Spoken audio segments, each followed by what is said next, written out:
योगी कथामृत पहला अध्याय। मेरे माता पिता एवं मेरा बचपन।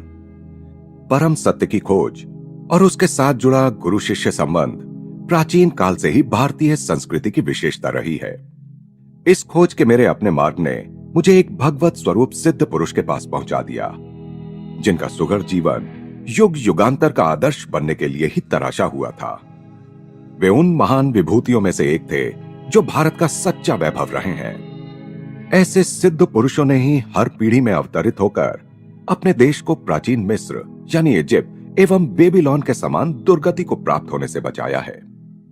मुझे याद आता है, मेरे शैशव काल में पिछले जन्म की घटनाओं की स्मृतियां मेरे स्मृति पटल पर उभर रही थीं। तथापि ये स्मृतियां उन घटनाओं के घटित होने के क्रम के अनुसार नहीं थीं। बहुत पहले के एक जन्म की स्पष्ट स्मृतियां मुझ में जागती थीं, जब मैं हिमालय में रहने वाला एक योगी था। अतीत की इन झांकियों ने किसी अज्ञात कड़ी से जुड़कर मुझे भविष्य की भी झलक दिखाई। शिशु अवस्था की असहायता की अवमाननाओं की स्मृति मुझ में अभी भी बनी हुई है। चल फिर पाने में और अपनी भावनाओं को मुक्त रूप से व्यक्त कर पाने में असमर्थ होने के कारण मैं विक्षुब्ध रहता था। अपने शरीर की अक्षमताओं का भान होते ही प्रार्थना की लहरें मेरे भीतर उठने लगती थीं। मेरे व्याकुल भाव अनेक भाषाओं के शब्दों में मेरे मन में व्यक्त होते थे।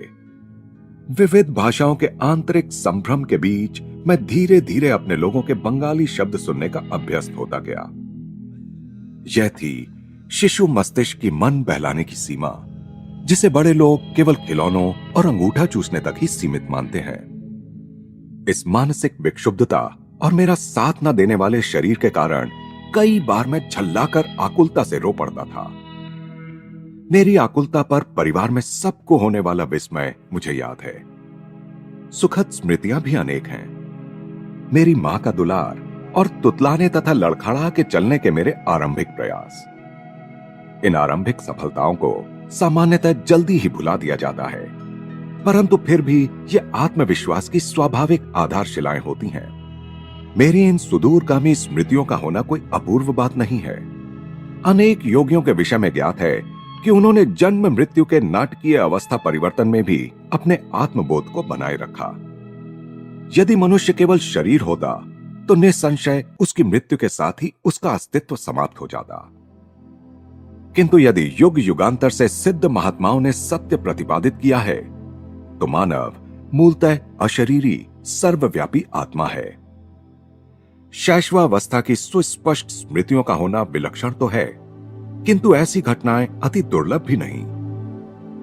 अनेक देशों में यात्रा करते हुए मैंने अनेक सत्यनिष्ठ स्त्री पुरुषों के मुख से उनकी शैशवावस्था की स्मृतियां सुनी हैं। मेरा जन्म पूर्वोत्तर भारत में हिमालय पर्वत श्रेणी के निकट स्थित गोरखपुर में 5 जनवरी 1893 ईस्वी को हुआ था। वहीं मेरे जीवन के पहले 8 वर्ष व्यतीत हुए थे। हम 8 बच्चे थे, 4 भाई और 4 बहनें। मैं मुकुंदलाल घोष भाइयों में दूसरा और माता पिता की चौथी संतान था। मेरे माता पिता बंगाली क्षत्रिय थे। दोनों ही संत प्रकृति के थे। उनके शांत एवं शालीन दाम्पत्य प्रेम में कभी कोई अनर्थक व्यवहार व्यक्त नहीं हुआ। माता पिता के बीच आपसी सामंजस्य चारों ओर चलने वाले 8 नन्हे जीवों के कोलाहल का शांत केंद्र था। मेरे पिता श्री भगवती चरण घोष स्वभाव से दयालु, गंभीर और कभी कभी कठोर थे। उनसे अत्यंत प्यार करते हुए भी हम बच्चे उनसे आदर युक्त दूरी बनाए रखते थे। वे असाधारण गणितज्ञ और तर्कशास्त्र वेत्ता थे और मुख्यतः अपनी बुद्धि से ही काम लेते थे। किंतु मां तो स्नेह की देवी थी और हमें केवल प्रेम के द्वारा ही सिखाती थी। मां के देहांत के पश्चात पिताजी अपनी आंतरिक कोमलता अधिक स्पष्ट रूप से व्यक्त करने लगे। तब मैंने देखा कि उनकी आंखों में प्रायः मेरी मां की आंखों की झलक दिखाई पड़ती थी। मां के सानिध्य में हम बच्चों का बचपन में ही धर्म ग्रंथों के साथ कटु मधुर परिचय हो गया। अनुशासन की आवश्यकता पड़ने पर मां रामायण और महाभारत से प्रसंगोचित कहानियां हमें सुनाती थीं। ऐसे अवसरों पर डांट और शिक्षा दोनों ही साथ साथ चलते थे। पिताजी के प्रति आदर के प्रतीक स्वरूप कार्यालय से उनके घर आने पर उनका स्वागत करने के लिए शाम में मां हम बच्चों को कपड़े आदि पहनाकर ध्यानपूर्वक तैयार करती थी। पिताजी भारत की तत्कालीन बड़ी कंपनियों में से एक बंगाल नागपुर रेलवे यानी बीएनआर में उपाध्यक्ष यानी वाइस प्रेसिडेंट के समकक्ष पद पर कार्यरत थे। यात्रा उनके कार्य का एक हिस्सा थी। हमारा परिवार मेरे बाल्यकाल में अनेक शहरों में रहा। मां गरीबों की सहायता के लिए सदा तत्पर रहती थी। पिताजी भी इस मामले में करुणापूर्ण दृष्टिकोण रखते थे, परंतु अपनी आर्थिक सीमा के अंदर ही व्यय करना पसंद करते थे। एक बार 15 दिनों में मां ने गरीबों को खिलाने में पिताजी की मासिक आय से अधिक रकम खर्च कर दी। इस पर पिताजी ने मां से कहा, मैं तुमसे केवल इतना ही कहना चाहता हूं कि कृपा करके अपना दान धर्म उचित सीमा के अंदर करो। मां को अपने पति की यह सौम्य उलाहना भी व्यथाजनक लगी। बच्चों को किसी प्रकार के मतभेद का कोई आभास दिए बिना मां ने एक घोड़ा गाड़ी मंगवाई। नमस्कार, मैं अपने मायके जा रही हूं। प्राचीन धमकी। हम लोग चकित होकर विलाप करने लगे। उसी समय संयोगवश हमारे मामा वहां आ गए। उन्होंने पिताजी के कान में फुसफुसाकर धीरे से कोई परामर्श दिया। निसंशय सदियों से चला आ रहा कोई उपाय। पिताजी के कुछ संधिजनक स्पष्टीकरण के बाद मां ने खुशी खुशी घोड़ा गाड़ी लौटा दी। अपने माता पिता के बीच मेरे द्वारा देखे गए एकमात्र विवाद का इस प्रकार अंत हुआ। परंतु एक विशेष संवाद मुझे याद आता है। कृपया अभी अभी घर पर आई एक असहाय महिला को देने के लिए मुझे 10 रुपए दीजिए। मां की मुस्कुराहट में मनाने की अपनी एक शक्ति थी। 10 किस लिए? 1 रुपया काफी है। पिताजी ने इसके साथ एक औचित्य समर्थन भी जोड़ दिया। जब मेरे पिताजी और दादा दादी की अचानक मृत्यु हो गई, तब मैंने गरीबी को पहली बार अनुभव किया। मीलों चलकर स्कूल जाने से पहले मेरा नाश्ता होता था केवल एक छोटा केला। कॉलेज पहुंचने तक मेरी अवस्था इतनी बुरी हो गई कि मैंने एक धनी न्यायाधीश से मासिक 1 रुपए की सहायता के लिए प्रार्थना की। उसने यह कहते हुए मना कर दिया कि 1 रुपया भी मूल्यवान होता है। मां के हृदय से तत्काल तर्क उभरा, उस 1 रुपए के मना किए जाने की आपको कितनी कड़वी याद है।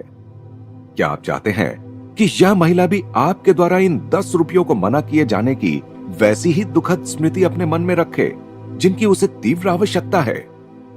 तुम जीती। पराभूत पति की सनातन भाव भंगिमा के साथ पिताजी ने अपना बटुआ खोला और कहा, यह लो 10 रुपए का नोट। उस महिला को यह मेरी शुभकामनाओं सहित दे दो। किसी भी नए प्रस्ताव पर पहले नहीं कह देना पिताजी का स्वभाव था। इतनी सहजता से मां की सहानुभूति जगाने वाली उस अपरिचिता के प्रति पिताजी का रवैया उनकी स्वभावगत सतर्कता का एक उदाहरण था। तत्क्षण कोई बात स्वीकार कर लेने में अनिच्छा वस्तुतः सोच विचार के बाद निर्णय के सिद्धांत का पालन मात्र है। मैंने सदा ही देखा कि पिताजी उचित और संतुलित निर्णय लेते थे।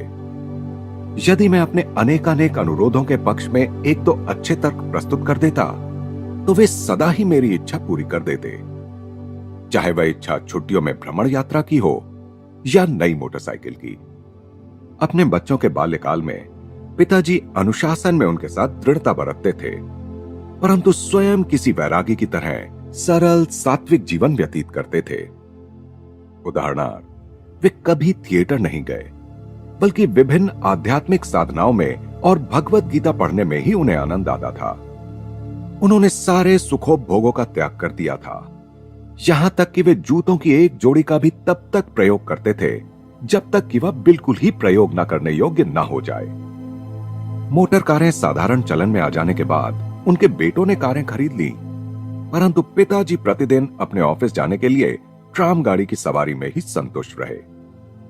सत्ता या वर्चस्व प्राप्त करने के लिए धन संचय करने में पिताजी को कोई रुचि नहीं थी। कोलकाता अर्बन बैंक का गठन करने के बाद स्वयं अपने लाभ के लिए उसके शेयर रखने से उन्होंने इनकार कर दिया। उनकी इच्छा तो अपने अतिरिक्त समय में केवल अपने नागरिक कर्तव्य का निर्वाह करने की थी। पिताजी के पेंशन लेकर सेवानिवृत्त होने के कई वर्षों बाद बंगाल नागपुर रेलवे के बही खातों की जांच करने के लिए इंग्लैंड से एक अकाउंटेंट महोदय भारत आए। विस्मित जांच अधिकारी ने देखा कि कि पिताजी ने उचित समय पर अदा न किए गए किसी बोनस के लिए कभी कोई आवेदन नहीं किया था। उन्होंने कंपनी को बताया, इन्होंने अकेले 3 आदमियों के बराबर काम किया है। पिछली क्षतिपूर्ति स्वरूप इनका 1,25,000 रुपया कंपनी से निकलता है। कंपनी के कोषाध्यक्ष ने उक्त रकम का चेक पिताजी को भेज दिया, पर मेरे पिताजी ने इस घटना को इतना नगण्य माना कि वे परिवार को इसकी सूचना देना भी भूल गए। बहुत बाद में मेरे सबसे छोटे भाई विष्णु ने बैंक द्वारा दिए गए विवरण में इतनी बड़ी धनराशि जमा देखकर पिताजी से इसके बारे में पूछा था। भौतिक लाभ में इतना उल्लसित क्यों हो? पिताजी ने कहा, संभाव को जिसने अपना लक्ष्य बना लिया हो वह ना तो किसी लाभ से उल्लसित होता है, ना ही किसी हानि से दुखी। वह जानता है कि मनुष्य इस संसार में खाली हाथ आता है और खाली हाथ ही जाता है। अपने वैवाहिक जीवन में पदार्पण करने के शीघ्र बाद ही मेरे माता पिता एक महान गुरु बनारस के लाहिड़ी महाशय के शिष्य हो गए। इस संपर्क से पिताजी के पहले से ही विरक्त स्वभाव को और बल मिला। मां ने एक बार मेरी सबसे बड़ी बहन रोमा को एक उल्लेखनीय बात बताई। तुम्हारे पिताजी और मैं संतान प्राप्ति के लिए वर्ष में मात्र एक बार पति पत्नी के रूप में साथ सोते हैं। पिताजी लाहिड़ी महाशय से अविनाश बाबू के माध्यम से मिले थे। अविनाश बाबू बंगाल नागपुर रेलवे के एक कर्मचारी थे। गोरखपुर में मेरे बचपन में अविनाश बाबू मुझे अनेक भारतीय संतों की मन को तल्लीन कर देने वाली कहानियां सुनाया करते थे। वे सदा अपने गुरु की श्रेष्ठतर महिमा के विषय में श्रद्धा पूर्वक कुछ न कुछ कहकर ही अपनी कहानी समाप्त करते थे। तुमने कभी सुना है कि इन असाधारण परिस्थितियों में तुम्हारे पिताजी लाहिड़ी महाशय के शिष्य बने थे? गर्मियों के मौसम में एक अलसाए दिन मैं और अविनाश बाबू मेरे घर के अहाते में बैठे थे। तब उन्होंने मेरी उत्सुकता जगाने वाला यह प्रश्न मुझसे किया।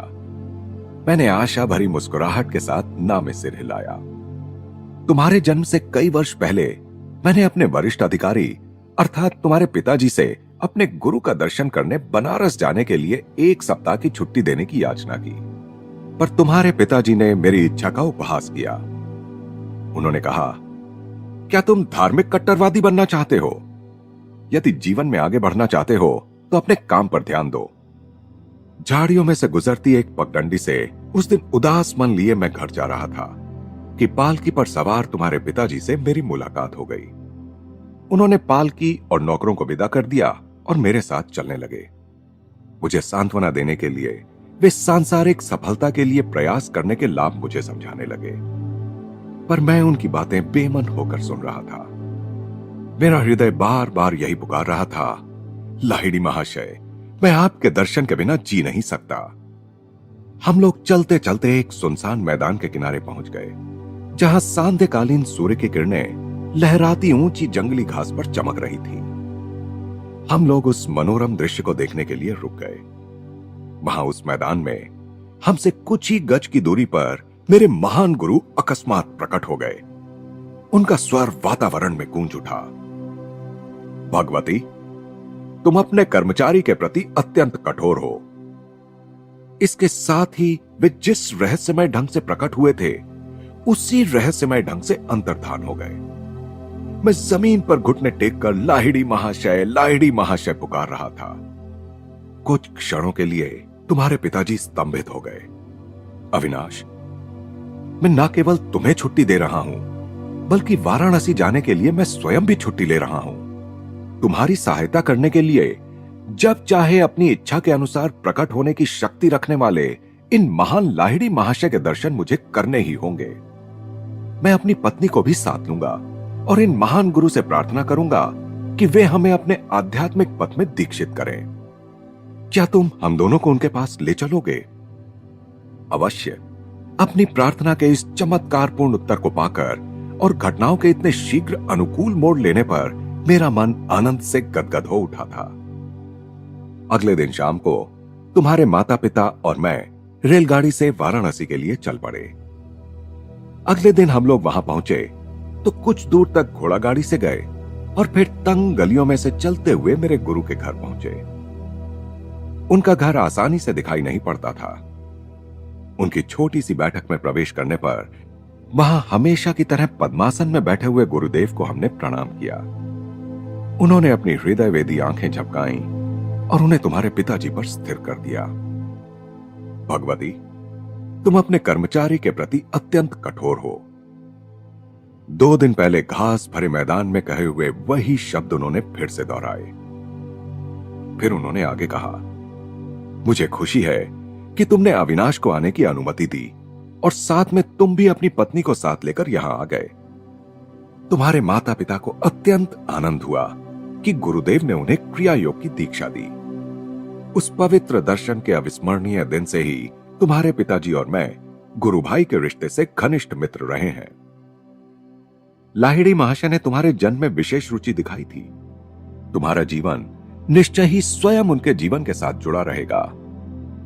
गुरुदेव का आशीर्वाद कभी निष्फल नहीं होता। मेरे जन्म के थोड़े ही दिन बाद लाहिड़ी महाशय ने इस जगत से प्रस्थान कर लिया। पिताजी का जहां जहां भी स्थानांतरण होता था, वहां वहां लाहिड़ी महाशय की एक सुंदर अलंकृत फ्रेम में सजी हुई फोटो हमारे पूजा घर में देवताओं के चित्रों और मूर्तियों के साथ विराजमान रहती थी। लगभग रोज ही सुबह और शाम को मां और मैं उस पूजा वेदी के सामने ध्यान लगाकर बैठते थे और चंदन से पुष्प अर्पण करते थे। धूप और गुग्गल के साथ साथ अपनी संयुक्त भक्ति द्वारा हम उस ईश्वरत्व की पूजा करते थे जो लाहिड़ी महाशय में पूर्णतः अभिव्यक्त हुआ था। उनकी उस फोटो का मेरे जीवन पर जबरदस्त प्रभाव पड़ा।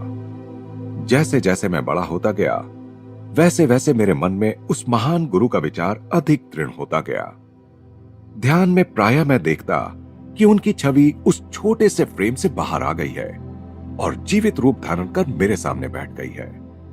जब मैं उनके ज्योतिर्मय शरीर के चरणों का स्पर्श करने का प्रयास करता, तब वे बदलकर पुनः चित्र बन जाते। जब मैंने बाल्यावस्था से किशोरावस्था में प्रवेश किया, तो देखा कि फ्रेम में जकड़ी लाहिड़ी महाशय की छोटी सी छवि मेरे मन में जीवित ज्ञान प्रदायिनी उपस्थिति बनकर विराजमान हो चुकी है। किसी उलझन या परीक्षा की घड़ी में मैं प्रायः उनसे प्रार्थना करता और अपने अंतर में उनका सांत्वनादायक मार्गदर्शन पाता। पहले पहले तो मुझे दुख होता था कि वे शारीरिक रूप में जीवित नहीं थे, किंतु जैसे जैसे मुझे उनकी गुप्त सर्वव्यापकता का पता चलता गया, वैसे वैसे मेरा दुख कम होता गया।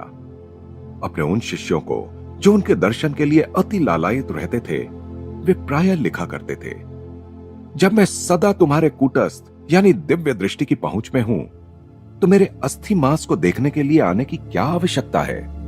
लगभग 8 वर्ष की आयु में मुझे लाहिड़ी महाशय की फोटो के माध्यम से चमत्कारी स्वास्थ्य लाभ का आशीर्वाद प्राप्त हुआ। इस अनुभव ने मेरे प्रेम को और भी अधिक उत्कट कर दिया। जब मैं बंगाल के इच्छापुर में अपने पारिवारिक घर में रह रहा था, तब मुझे हैजा हो गया। मेरे बचने की कोई आशा नहीं रही। डॉक्टर कुछ भी नहीं कर पा रहे थे। मेरे बिस्तर के पास बैठी मां ने भाव विह्वलता के अतिरेक के साथ मेरे सिर के ऊपर टंगी लाहिड़ी महाशय की फोटो की ओर देखने का मुझे इशारा किया। उन्हें मन ही मन प्रणाम करो। वे जानती थीं कि प्रणाम करने के लिए हाथ उठाने की शक्ति मुझ में नहीं बची थी। यदि तुम सचमुच अपनी भक्ति प्रकट करोगे और अपने अंतर में उनका चरण स्पर्श करोगे, तो तुम्हें जीवन दान मिल जाएगा। मैंने उनकी फोटो की ओर देखा तो वहां आंखें चौंधियाने वाला प्रखर प्रकाश दिखाई पड़ा, जिसने मेरे शरीर और पूरे कमरे को अपने में समा लिया। मेरी मिचलाहट और अन्य अनियंत्रणीय लक्षण समाप्त हो गए। मैं स्वस्थ हो गया। तत्क्षण ही मुझ में इतनी शक्ति आ गई कि अपने गुरु में अपार श्रद्धा रखने वाली मां का मैंने झुककर चरण स्पर्श किया। मां बार बार उस छोटी सी फोटो पर अपना माथा टेक रही थी। हे सर्वव्यापी गुरुदेव, मैं आपकी कृतज्ञ हूं कि आपके आलोक ने मेरे पुत्र को अच्छा कर दिया। मैं समझ गया कि उन्होंने भी उस तेजोमय ज्योति का दर्शन किया था, जिसकी महिमा से मैं उस साधारणतया प्राण घातक साबित होने वाली बीमारी से एकाएक अच्छा हो गया था। मेरे पास जो कुछ भी अनमोल चीजें हैं, उनमें एक वह फोटो भी है।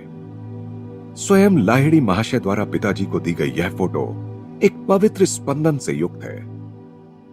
इस फोटो के पीछे भी एक चमत्कारिक कहानी है। मैंने यह कहानी पिताजी के गुरु भाई काली कुमार राय से सुनी थी। ऐसा प्रतीत होता है कि लाहिड़ी महाशय को अपनी फोटो खिंचवाना अच्छा नहीं लगता था, एक बार उनके विरोध के बावजूद उनकी और उनके कई शिष्यों की, जिनमें काली कुमार राय भी शामिल थे, एक सामूहिक फोटो खींची गई।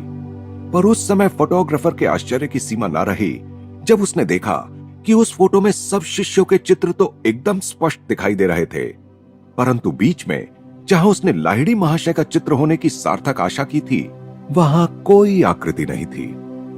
वह स्थान बिल्कुल खाली था। इस विस्मयकारी घटना पर खूब चर्चा हुई। एक शिष्य गंगाधर बाबू ने, जो एक कुशल फोटोग्राफर थे, डींग मारी कि लाहिड़ी महाशय चाहे जो कर लें, वे उनकी फोटो अवश्य खींच सकते हैं। अगले दिन प्रातःकाल जब गुरुदेव लकड़ी की बेंच पर पद्मासन में बैठे थे और उनके पीछे एक कपड़े का पर्दा भी लगा दिया गया था, तब गंगाधर बाबू अपने साज सामान के साथ वहां पहुंच गए। सफलता के लिए सारी सावधानियां बरतते हुए उन्होंने उत्कंठापूर्वक 12 फोटो खींची, किंतु शीघ्र ही उन्हें दिखाई पड़ा कि हर प्लेट पर लकड़ी की बेंच और पर्दे का चित्र तो स्पष्ट है, पर गुरुदेव की आकृति का पुनः कहीं पता नहीं। गंगाधर बाबू का अभिमान चूर चूर हो गया। अश्रु बहाते हुए वे दौड़े दौड़े लाहिड़ी महाशय के पास पहुंचे। कई घंटों के बाद लाहिड़ी महाशय ने इस सार गर्भित वाक्य के साथ अपना मौन तोड़ा, मैं ब्रह्म हूं। क्या तुम्हारा कैमरा सर्वव्यापी अगोचर का चित्र खींच सकता है? गंगाधर बाबू ने कहा, मैं देख रहा हूं कि नहीं खींच सकता, परंतु हे सर्वज्ञ गुरुदेव, आपके देह मंदिर की एक फोटो प्राप्त करने की बहुत इच्छा है। मेरी दृष्टि संकुचित रही है। आज तक मैं यह नहीं समझ पाया था कि आप में ब्रह्म पूर्ण रूप से वास करता है। फिर कल सुबह आओ, मैं तुम्हारे कैमरे के सामने बैठकर फोटो खिंचवा लूंगा। पुनः फोटोग्राफर ने अपना कैमरा फोकस किया। इस बार अगोचर रहस्यमयता के आवरण से रहित उस पवित्र महापुरुष की आकृति प्लेट पर स्पष्ट रूप से उभर आई। गुरुदेव ने इसके बाद कभी अपनी कोई फोटो नहीं खिंचवाई, कम से कम मैंने नहीं देखी। वही फोटो इस पुस्तक में छपी है। सांचे में ढली लाहिड़ी महाशय की मुखाकृति से कुछ पता नहीं चल पाता कि वे किस कुल वंश के थे। उनकी रहस्यमय मुस्कान में ईश्वर साक्षात्कार के आनंद की कुछ कुछ झलक दिखाई देती है। बाह्य जगत में नाम मात्र की रुचि का संकेत देती उनकी अर्धोन्मीलित आंखें आंतरिक परमानंद का संकेत करती हुई आधी बंद भी हैं। इस जगत के क्षुद्र प्रलोभनों से अलिप्त वे आध्यात्मिक सहायता के लिए अपने पास आने वाले जिज्ञासुओं की आध्यात्मिक समस्याओं के प्रति सतत पूर्ण जागरूक रहते थे। गुरुदेव के चित्र की महिमा से स्वास्थ्य लाभ करने के थोड़े दिन बाद ही मुझे एक प्रभावकारी दिव्य दर्शन हुआ। एक दिन प्रातः अपने बिछौने पर बैठा मैं एक गहन दिवा स्वप्न में डूब गया। बंद आंखों के अंधकार के पीछे क्या है, यह अनुसंधानात्मक विचार बड़े वेग से मेरे मन में उभर आया। तत्क्षण ही मेरी अंतर्दृष्टि के सामने प्रखर प्रकाश कौंध गया। मेरे ललाट में विस्तीर्ण दीप्तिमान पट पर पर्वत गुफाओं में ध्यानस्थ बैठे संतों की आकृतियां छोटे छोटे चलचित्रों की भांति प्रकट होने लगी। आप लोग कौन हैं? मैंने उच्च स्वर में पूछा। हम हिमालय के योगी हैं। इस दिव्य उत्तर का आनंद वर्णनातीत था। मेरा हृदय पुलकित हो उठा। मैं भी हिमालय में आकर आपके जैसा बनना चाहता हूं। दृश्य अंतर्धान हो गया, परंतु रजत किरणें मंडलाकार में अनंत की ओर विस्तृत होती गई। यह अद्भुत आलोक क्या है? मैं ईश्वर हूं, मैं प्रकाश हूं। यह ध्वनि बादलों की सौम्य बुदबुदाहट जैसी थी। मैं आपके साथ एकाकार होना चाहता हूं। यद्यपि वह ईश्वरीय आनंद क्रमशः क्षीण होता गया, पर उससे मैं ब्रह्म की स्थायी खोज की विरासत प्राप्त करने में सफल हुआ। ईश्वर शाश्वत नित्य नवीन आनंद है। यह स्मृति मेरे हृदय पटल पर इस अनुभव के बाद लंबे समय तक बनी रही। बचपन की एक अन्य स्मृति असाधारण है और उल्लेखनीय भी है, क्योंकि उसका चिन्ह आज भी मेरे हाथ पर है। एक दिन प्रातः समय मैं और मेरी बड़ी बहन उमा अपने गोरखपुर के घर के अहाते में नीम के पेड़ के नीचे बैठे थे। आसपास के तोतों को नीम के पके फल खाते में निहार रहा था और बीच में जो समय मिलता उसमें उमा दीदी मुझे बंगाली की पहली पुस्तक पढ़ने में मदद कर रही थी। उमा दीदी ने अपने पैर पर फोड़ा होने की बात बताई और वो उस पर लगाने के लिए मरहम की एक डिबिया ले आई। मैंने उसमें से थोड़ा मरहम लेकर अपने हाथ पर लगा लिया। तुम निरोग हाथ पर मरहम क्यों लगा रहे हो? बात ऐसी है दीदी, मुझे लग रहा है कि कल मुझे यहां फोड़ा होने वाला है। चल, झूठा कहीं का। दीदी, जब तक तुम कल सुबह क्या होता है यह देख नहीं लेती, तब तक मुझे झूठा नहीं कह सकती। मुझे क्रोध आ गया। उमा पर उसका कोई असर नहीं पड़ा और उसने 3 बार अपने व्यंग्य को दोहराया। एक दृढ़ निश्चय मेरी आवाज में ध्वनित होने लगा जब मैंने धीरे धीरे कहना शुरू किया। मैं अपनी इच्छा शक्ति के बल के साथ कहता हूं कि कल मेरे हाथ पर इसी जगह एक काफी बड़ा फोड़ा निकल आएगा और तुम्हारा फोड़ा सूजकर दुगना हो जाएगा। सुबह मेरे हाथ पर एक बहुत बड़ा फोड़ा निकल आया और उमा का फोड़ा आकार में दुगना हो गया। मेरी बहन चीखती हुई मां के पास भागी। मां, मुकुंद जादू टोना करना सीख गया है। मां ने गंभीर होकर मुझसे कहा कि हानि करने के लिए मैं शब्द शक्ति का प्रयोग कभी ना करूं। मैंने मां का वह उपदेश सदा ही याद रखा है और उसका पालन किया है। मेरे फोड़े का इलाज चीरे से हुआ। डॉक्टर के चीरे से बना चिन्ह आज भी मौजूद है। मेरे दाहिने हाथ पर मनुष्य के शब्द की शक्ति का नित्य स्मरण दिलाता हुआ यह चिन्ह स्मारक के रूप में विद्यमान है। गहरी एकाग्रता के साथ उमा को कहे गए उन साधारण एवं प्रकटतः हानि रहित प्रतीत होने वाले शब्दों में बम के सदृश विस्फोट कर निश्चित परिणाम उत्पन्न करने की, यद्यपि परिणाम हानिकर थे, पर्याप्त शक्ति निहित थी। बाद में मेरी समझ में आया कि किसी के जीवन को संकट से बचाने के लिए वाणी की विस्फोटक स्पंदन शक्ति का सदुपयोग किया जा सकता है और इस प्रकार बिना चिन्ह या कष्ट रहित शल्य चिकित्सा की जा सकती है। हमारा परिवार पंजाब के लाहौर शहर में स्थानांतरित हुआ। वहां मैंने देवी काली के रूप में जगन माता का एक चित्र प्राप्त किया। हमारे घर की बालकनी में इस चित्र का अनौपचारिक मंदिर बना। मेरे मन में अनायास ही यह निश्चित विश्वास पैदा हो गया कि उस पवित्र स्थान पर की गई मेरी किसी भी प्रार्थना को पूर्ति का ताज पहना दिया जाएगा। एक दिन वहां उमा के साथ खड़े होकर मैं 2 लड़कों को 2 घरों की छतों पर पतंग उड़ाते देख रहा था। इन दोनों घरों और हमारे घर के बीच एक बहुत ही संकरी गली थी। तुम आज इतने चुप क्यों हो? उमा ने खेल खेल में मुझे धक्का देकर पूछा। मैं यह सोच रहा हूं कि कितनी अद्भुत बात है कि मैं जो भी मांगता हूं जगन माता मुझे दे देती है। मैं समझती हूं वो तुम्हें वे दोनों पतंगे भी दे देंगी। मेरी बहन उपहास की हंसी हंसते हुए बोली। क्यों नहीं? मैंने उन पतंगों को पाने के लिए मौन प्रार्थना शुरू कर दी। भारत में धागों पर मांझा यानी गोंद और शीशे का चूर्ण लगाकर पतंगों का खेल खेला जाता है। प्रत्येक पतंग उड़ाने वाला अपने प्रतिद्वंद्वी की पतंग काटने का प्रयास करता है।